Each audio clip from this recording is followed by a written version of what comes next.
Cats. I, Kamaljeet, commit to be vigilant and bear in mind at all time the risk to myself and my colleagues from COVID-19.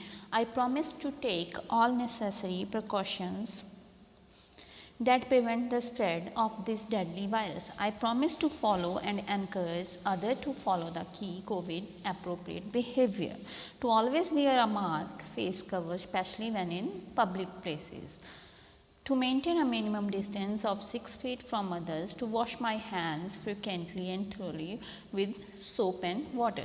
Together we will win this fight against COVID-19. Thank you. Hello students, welcome to English grammar class. Today we will start our lesson number 32, prepositions. A preposition links nouns, pronouns and phrases to other words in a sentence. जो कि preposition होती है वो क्या होती है, noun, pronouns and phrases को एक sentence में join करती है. Look at these sentences. The book is on the table is in the class, the car is behind the house. In the sentences given above, on, in and behind are preposition.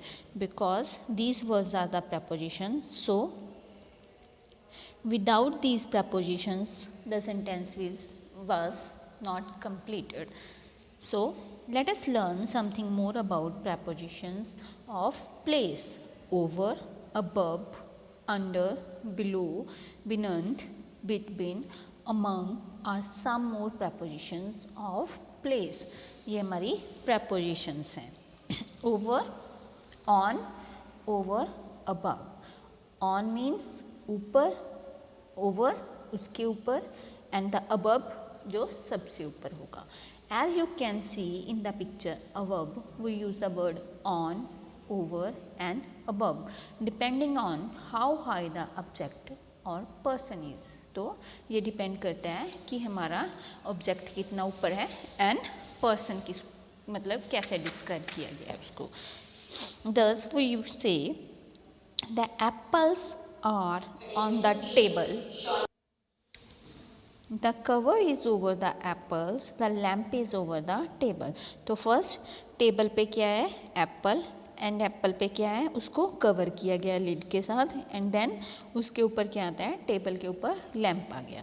Tick the correct preposition in these sentences. तो हमें इन sentences में correct preposition को टिक करना है. Henry put the clothes over on the bed. तो इसमें से कौन सा आएगा, Henry put the clothes over और on, क्योंकि वो बेड पे कर रहा है इसलिए यहाँ पे ऑन आएगा. The geese flu over in the house. यहाँ पे geese कहाँ पे उड़ रहे हैं, ओवर द हाउस है ना कि in the house.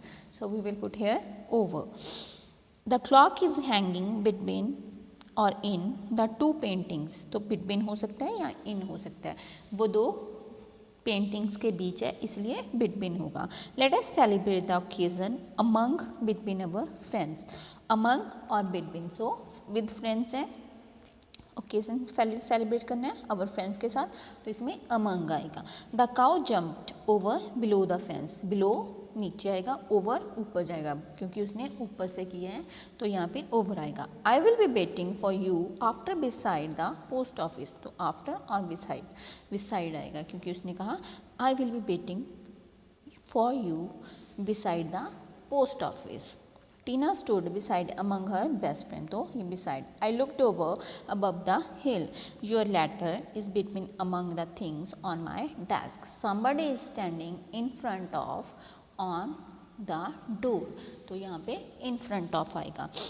Krishna distributed food between among poor people. तो यहाँ पे among आएगा. An apple is red outside and on and white inside. तो यहाँ पे एप्पल कैसा होता है, रेड होता है आउटसाइड से और वाइट होता है इनसाइड से. The bus stood in front of और अबव द स्कूल. तो यहाँ पे इन फ्रंट ऑफ आएगा. There are two muffins in on the plate. तो ऑन द प्लेट क्योंकि ये बी प्लेट के बीच में है. The secrets should be kept between among the two of us. तो यहाँ पे बिटवीन आएगा. Next we will do the fill in the blanks with on, over और अबव। तो इसमें क्या करना है, हमें ऑन, ओवर या अबव को लिखना है। I put my book dash top of all the books. तो उसने कहा आई पुट माई बुक कहाँ पे, top of all the books, तो यहाँ पे ऑन आएगा। Let us fit this shelf dash the wash basin. तो कहाँ पे फिट करना है, over the wash basin. We played a game और leapfrog where we had to jump dash one another। तो over। the sky dash was covered with clouds। तो sky का कहाँ पे है, सबसे ऊपर है, तो यहाँ पे above आएगा। you need to wear a hat dash your head। head के ऊपर वेयर करना है, तो यहाँ पे on आएगा। I would rather carry an umbrella dash my head। तो over my head। Don't worry, there is a plastic sheet dash to protect us from the rain। यहाँ पे above आएगा। The Waril Sea Link in Mumbai is a bridge dash the sea। तो bridge कहाँ पे होता है, over the sea होता है, ना कि above and on the sea होता है। Many cars drive dash this bridge। तो कहाँ पे होती हैं, on this bridge। The electric wires dash the buildings bring electricity to the city। तो यहाँ पे above the city। Hope you guys understand the prepositions on, over and above. Rest of the chapter we will do in the next assignment. Thank you. Have a good day.